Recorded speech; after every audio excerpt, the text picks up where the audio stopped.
అన్నమయ్య జిల్లా రాయచోటిలో మంత్రి రాంప్రసాద్ రెడ్డి భార్య చేసిన ఓవర్ యాక్షన్ పై సీఎం చంద్రబాబు సీరియస్ అయ్యారు. పోలీసుల పట్ల మంత్రి సతీమణి ప్రవర్తించిన తీరు పట్ల అసంతృప్తి వ్యక్తం చేశారు. మంత్రితో చంద్రబాబు ఫోన్లో మాట్లాడి వివరణ కోరారు. అధికారులు, ఉద్యోగులు అందరూ గౌరవంగా మసలుకోవాలని సీఎం చంద్రబాబు సూచించారు. ఇలాంటి వైఖరిని సహించేది లేదని చంద్రబాబు స్పష్టతనిచ్చారు. ప్రభుత్వానికి చెడ్డ పేరు తెచ్చేలా వ్యవహరించినా ఉపేక్షించేది లేదని చంద్రబాబు వార్నింగ్ ఇచ్చారు.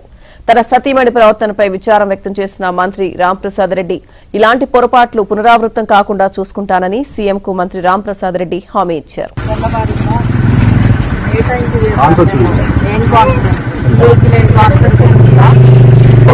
అనుకున్నావా డ్యూటీలో రావాలని చెప్పి యూనిఫామ్ కూడా లేదా మీకు?